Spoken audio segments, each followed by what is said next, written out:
Greetings everyone, Soul Dance 98 back at it again with another reaction. We're going to be looking at the complete history of transformations in Super Sentai and Power Rangers.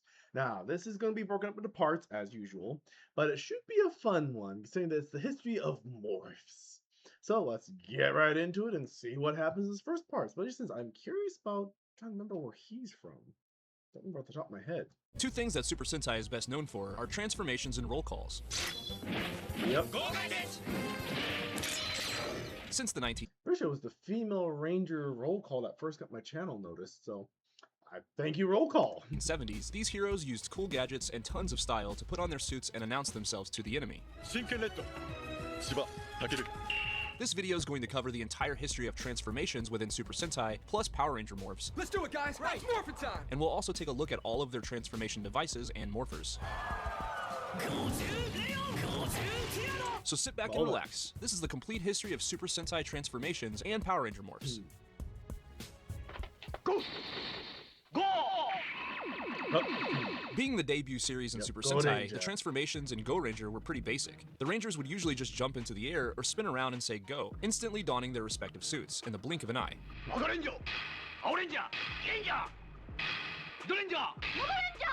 Go Ranger didn't actually use any transformation device, and this show introduced the concept of a roll call with an epic introduction to this inaugural Sentai team.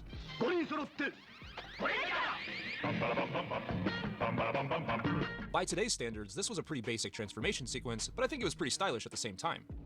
True. I mean, it's the same iconic way of doing like Superman in the phone booth from the old comics and shows. Pretty hard to forget that. This one is the actual first device used. With 1977's Jaka, Toei put in a bit more effort to show how the team transforms by having the four main Rangers use powered capsules.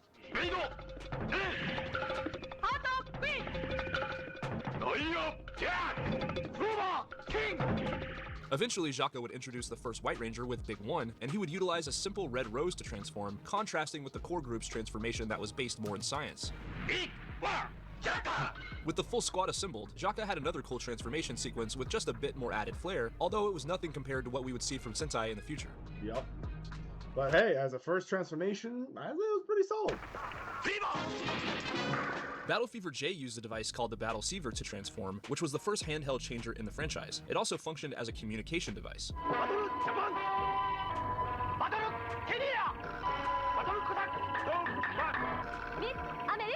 The Rangers' suits were actually stored inside of the Battle Seaver, and when they yelled fever, it launched the suit into the air before completely engulfing them. However, most of the time this happened so quickly that we, the audience, were unable to see it with the naked eye. The Battle Seaver added a new layer to Battle Fever J's transformation, allowing them to communicate with each other and transform from wherever they happen to be.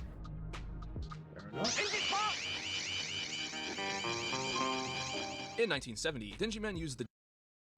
Ooh, man, that's a seizure warning right there. Woo! That was such a contrast of colors, it's like, oof. Denji Ring to transform.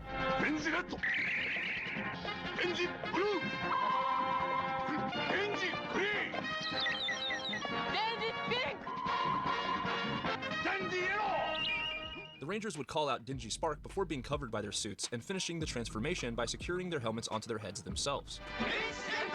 Whoops. Whoops. So yeah. The things I go through in this show. The Denji Ring was a new concept for Sentai transformation devices at the time. It showed that Toei wanted the transformations in Sentai to be as unique as the suits, characters, and villains within the series and evolve over time. Well, there we go.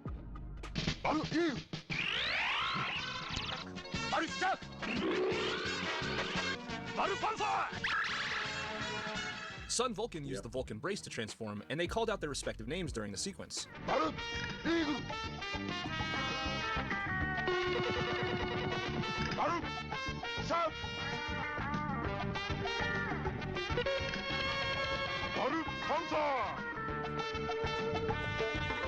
Sun Vulcan's Vulcan Brace was a square transformation device that featured the image of each member's respective animal. The device can be used for communication, for emergency alerts, and of course for getting the Rangers into their suits.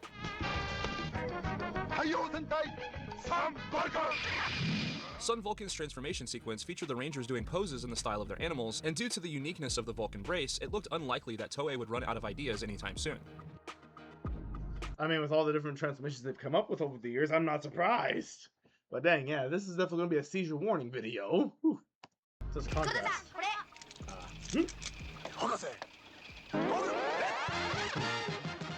In 1982, Goggle 5 transformed using the goggle brace mounted on their wrist.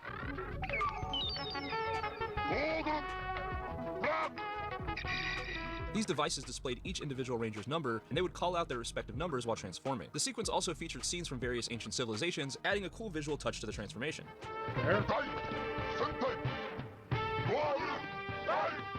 The goggle brace might not have been the most unique transformation device ever, but the graphics and editing by Toei made it something cool regardless. This was also the first transformation device ever to be sold as a toy. Well, there we go.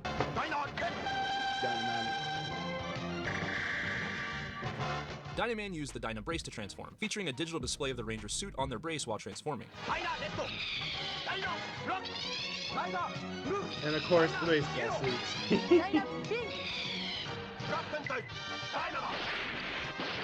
The roll call for this show was explosive to say the least, and the naming convention of calling their devices a brace was starting to become a standard thing within the franchise, at least for the time being. Fair. I thought soon we got belts in.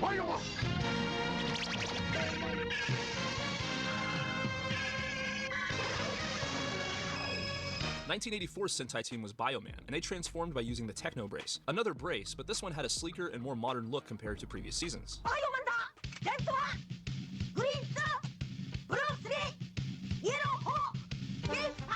When the Rangers used the Techno Brace, it interacted with the bioparticles present in their bodies, and as they raised their arms to the sky, the bioparticles covered them, transforming them into Bioman.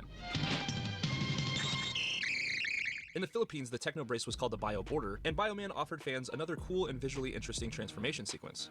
There we go.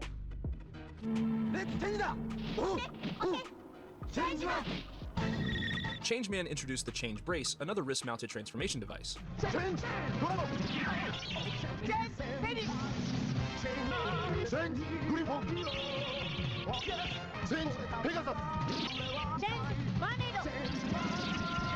The Change Brace featured the Changeman logo, followed by the symbol for each respective member. Smoke would emit from the ground and surround the Rangers before their suit would cover them via a flash of bright light.